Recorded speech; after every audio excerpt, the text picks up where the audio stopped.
എല്ലാവർക്കും നമസ്കാരം.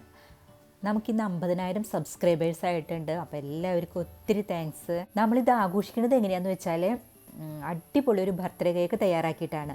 അപ്പോൾ ഇന്ന് എൻ്റെ മോളുടെ പിറന്നാളാണ്. മാത്രമല്ല ഞങ്ങളുടെ തൊട്ട വീട്ടിലെ 2 കുട്ടികളുടെ, അതായത് ട്വിൻസാണ് അവരുടെയും പിറന്നാളാണ്. എൻ്റെ മോള് ഹോസ്റ്റലായതുകൊണ്ട് അവൾക്കായിട്ട് അല്ല ഞാൻ കേക്ക് തയ്യാറാക്കുന്നത്, ആ കുട്ടികൾക്ക് വേണ്ടിയിട്ടാണ് ഞാനിന്ന് ബർത്ത്ഡേ കേക്ക് തയ്യാറാക്കുന്നത്. നമ്മൾ ഒത്തിരി കേക്കുകളുടെ വീഡിയോ ചെയ്തിരുന്നുവെങ്കിലും ഒത്തിരി പേര് അന്ന് റിക്വസ്റ്റ് ചെയ്തിരുന്നു 1/2 കിലോ വരുന്ന ഒരു ബർത്ത്ഡേ കേക്ക് തയ്യാറാക്കണം എന്ന് പറഞ്ഞിട്ട്. അപ്പോൾ ഞാനിന്ന് 1/2 കിലോൻ്റെ ഒരു ബ്ലാക്ക് ഫോറസ്റ്റ് കേക്കാണ് ഇവിടെ തയ്യാറാക്കുന്നത്. ഞങ്ങൾ ഈ കേക്കൊക്കെ തയ്യാറാക്കിയിട്ട് അവർക്ക് കൊടുത്ത സമയത്ത് അവർ ഞങ്ങൾക്ക് വേണ്ടി എന്താ ചെയ്തതെന്ന് വെച്ചാൽ, അവർ ഇന്ന് അവിടെ 50,000 സബ്സ്ക്രൈബേഴ്സ് ആയതുകൊണ്ട് നെയ്ച്ചോറും മട്ടനും ചിക്കനൊക്കെ വെച്ചിട്ടാണ് ഇന്ന് എല്ലാവരും കൂടെ ആഘോഷിക്കുന്നത്. അപ്പോൾ നമുക്കൊരു അടിപൊളി നെയ്ച്ചോറ് എങ്ങനെ തയ്യാറാക്കണമെന്ന് നോക്കാം. അതിൻ്റെ കൂട്ടത്തിൽ തന്നെ നമുക്ക് കേക്ക് എങ്ങനെയാണ് തയ്യാറാക്കണമെന്ന് നോക്കാം. അപ്പോൾ ആദ്യം നമ്മൾ കേക്ക് തയ്യാറാക്കാനായിട്ട് ഒരു പാത്രം എടുത്തിട്ട് അതിലേക്ക് നമുക്ക് 1/2 കപ്പ് മൈദ ആഡ് ചെയ്യാം. ഇതിലിപ്പോൾ 1/2 കപ്പ് മൈദ ആഡ് ചെയ്ത് കഴിഞ്ഞു. ഇനി ഇതിൽ നിന്ന് ഞാൻ ഒരു ടേബിൾ സ്പൂൺ മൈദ എടുത്ത് മാറ്റുകയാണ്. അതായത് നിറച്ചൊരു ടേബിൾ സ്പൂണാണ് എടുക്കേണ്ടത്, അത് പ്രത്യേകം ശ്രദ്ധിക്കണം. അപ്പോൾ നമ്മൾ എങ്ങനെയാണ് അളവ് എടുത്തിരിക്കുന്നത് അതേ അളവിൽ തന്നെ നമുക്കിതിലേക്ക് കൊക്കോ പൗഡർ ആഡ് ചെയ്യണം. അതിന് വേണ്ടിയിട്ടാണ് ഞാനിതിൽ നിന്ന് മൈദ എടുത്ത് മാറ്റിയിരിക്കുന്നത്. അപ്പോൾ ഒരു ടേബിൾ സ്പൂൺ മൈദ എടുത്ത് മാറ്റി അതിന് പകരം ഒരു ടേബിൾ സ്പൂൺ കൊക്കോ പൗഡർ നമ്മളിതിലേക്ക് ആഡ് ചെയ്തു. ഇനി ഇതെല്ലാം നന്നായിട്ട് അരിക്കണം. 3-4 വട്ടം നമ്മൾ നന്നായിട്ട് അരിച്ചിരിക്കണം. ഇനി ഇത് അരിച്ചതിന് ശേഷം നമുക്കിത് മാറ്റി വയ്ക്കാം. ഇനി വേറൊരു പാത്രം എടുത്തിട്ട് നമുക്ക് അതിലേക്ക് 2 മുട്ട പൊട്ടിച്ചൊഴിക്കാം. ഇനി നമുക്ക് നന്നായിട്ട് ഇത് ബീറ്റ് ചെയ്തെടുക്കണം. ഇത് നന്നായിട്ട് ബീറ്റ് ചെയ്തതിന് ശേഷം അതിലേക്ക് പഞ്ചസാരപ്പൊടി ചേർക്കണം. അതായത് ഇതും അതേ നമ്മൾ 1/2 കപ്പ് പഞ്ചസാരപ്പൊടിയാണ് ആഡ് ചെയ്യേണ്ടത്. നമ്മൾ ഏതളവിലാണോ മൈദ എടുത്തത് അതേ അളവിൽ തന്നെ നമുക്കിതിലേക്ക് പഞ്ചസാരപ്പൊടി ആഡ് ചെയ്തിട്ട് നന്നായിട്ട് ബീറ്റ് ചെയ്യാം. ഞാനിതിൽ ഒത്തിരി സ്പീഡിലാണ് പറയണത്, കാരണം ഞാൻ ഒരുപാട് കേക്കുകളുടെ വീഡിയോ ചെയ്തിട്ടുണ്ട്. അപ്പോൾ നിങ്ങൾക്ക് എന്തെങ്കിലും സംശയം ഉണ്ടെങ്കിൽ ഇതിന് താഴെ അതിൻ്റെ ലിങ്ക് കൊടുക്കാം. അപ്പോൾ നിങ്ങൾക്കത് വിശദമായിട്ട് കാണാനായിട്ട് സാധിക്കും. ഇത് കറക്റ്റായി കഴിഞ്ഞു. അപ്പോൾ എൻ്റെ അടുത്ത് പലരും ചോദിച്ചിരുന്നു ഈ മുട്ടയുടെ മണം മാറാനായിട്ട് എന്താ ചെയ്യാന്ന്. അപ്പോൾ മുട്ടയുടെ മണം മാറാനായിട്ട് ഞാനിതിലേക്ക് 1 സ്പൂൺ വാനില എസൻസ് ആഡ് ചെയ്യുന്നുണ്ട്. പിന്നീട് നമ്മളിതിലേക്ക് ബേക്കിംഗ് സോഡ, അതിൽ വിനാഗിരി ആഡ് ചെയ്തിട്ട് മിക്സ് ചെയ്തിട്ട് ഇതിലേക്ക് ആക്കണുണ്ട്. അന്നേരം ഈ മുട്ടയുടെ മണമൊക്കെ മാറുന്നതാണ്. ഇനി നമുക്ക് അരിച്ചു വെച്ചിട്ടുള്ള മൈദയും കൊക്കോ പൗഡറും ഇതിലേക്ക് ആഡ് ചെയ്തിട്ട് മിക്സ് ചെയ്യാം. ഒത്തിരി സ്പീഡിൽ മിക്സ് ചെയ്യാൻ പാടില്ല, പതുക്കെ മിക്സ് ചെയ്യാൻ പാടുള്ളൂ. മാത്രമല്ല 1-2 വട്ടമായിട്ട് വേണം നമ്മളിത് ആഡ് ചെയ്യാനായിട്ട്, അല്ലെങ്കിൽ കട്ട കുത്തും. അതൊന്ന് പ്രത്യേകം ശ്രദ്ധിക്കണം. അപ്പോൾ നമ്മളിത് മിക്സ് ചെയ്ത് കറക്റ്റായി കഴിഞ്ഞു. ഇനി നമുക്കിതിലേക്ക് 1/2 ടീസ്പൂണ് ബേക്കിംഗ് സോഡ എടുത്തതിന് ശേഷം അതിലേക്ക് സ്വല്പം വിനാഗിരി ആഡ് ചെയ്തിട്ട് ഒഴിച്ച് നന്നായിട്ട് ഒന്നും കൂടെ മിക്സ് ചെയ്യാം. സമയത്ത് നമ്മളൊരു ഇരുമ്പ് തട്ടോ അലുമിനിയം തട്ടോ അല്ലെങ്കിൽ പത്തിരി ചട്ടോ എന്തെങ്കിലും എടുത്തിട്ട് നമ്മൾ ഗ്യാസിൽ വെച്ചിട്ട് ഫുൾ ഫ്ലെയിമിലിട്ടിട്ട് 10 മിനിറ്റ് നേരം ചൂടാക്കാനായിട്ട് വെച്ചിരിക്കണം.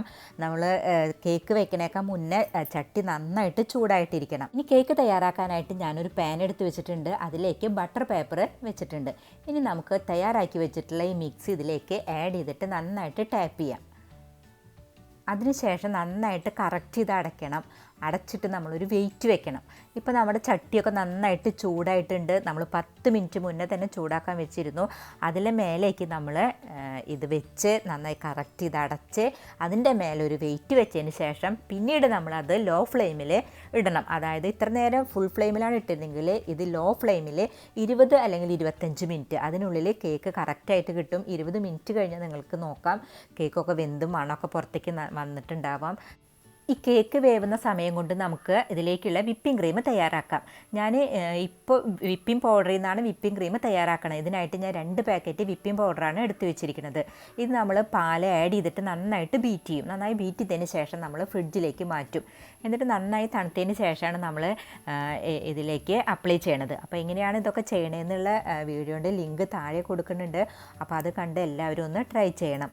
20 മിനിറ്റ് കഴിഞ്ഞപ്പോൾ നമ്മുടെ കേക്ക് വെന്ത് കറക്റ്റായിരുന്നു. ഞാനത് എടുത്തു. ഇപ്പോൾ ഇത് ചൂടാറിയിട്ടുണ്ട്. ഇനി നമുക്കിത് 3 പീസാക്കി മാറ്റണം. അതായത് 3 ലെയറാക്കി മാറ്റിയതിന് ശേഷം നമ്മൾ ഒരു ലെയർ എടുത്തിട്ട് അതിലേക്ക് പഞ്ചസാര സിറപ്പ് ആദ്യം അപ്ലൈ ചെയ്യും. അതിന് ശേഷം വിപ്പിംഗ് ക്രീം അപ്ലൈ ചെയ്ത് നമ്മൾ അടുത്ത ലെയർ വെക്കും. അടുത്ത ലെയറിൽ അങ്ങനെ നമ്മൾ 3 ലെയറും വെച്ച് എല്ലാവിടെയും നന്നായിട്ട് വിപ്പിംഗ് ക്രീം അപ്ലൈ ചെയ്ത് നമ്മൾ ചോക്ലേറ്റ് സ്ലൈസ് ചെയ്തിട്ട് അതാണ് ഞാനിതിലേക്ക് ആഡ് ചെയ്യണത്. കൂടുതലായിട്ട് വേറെ ഒന്നും ചെയ്യണില്ല. അതിന് ശേഷം നമ്മൾ ബർത്ത്ഡേയുടെ പേരെഴുതി കറക്റ്റാക്കുകയാണ് ചെയ്യണത്. അപ്പോൾ ഇത് ചെയ്യണത് ഞാൻ അതിൻ്റെ ലിങ്ക് താഴെ കൊടുക്കാൻ, ദയവായി അതൊന്ന് കാണണം. അടുത്തതായിട്ട് നമ്മൾ അടിപൊളി ഒരു നെയ്ച്ചോറാണ് തയ്യാറാക്കുന്നത്. അപ്പോൾ ഞാൻ നെയ്ച്ചോറ് കുറച്ച് ഭാഗം വിട്ടുപോയി എങ്കിലും ഞാനത് പറഞ്ഞു തരാം. നമ്മൾ ആദ്യം ഒരു ചട്ടി വെച്ചിട്ട് ചൂടാവണ സമയത്ത് നമ്മൾ അതിൽ ആവശ്യാനുസരണം നെയ്യ് ആഡ് ചെയ്യണം. നെയ്യ് ആഡ് ചെയ്തതിന് ശേഷം അതിലേക്ക് അണ്ടിപ്പരിപ്പ് മുന്തിരി ഇട്ട് നന്നായിട്ട് വറുത്തെടുക്കണം.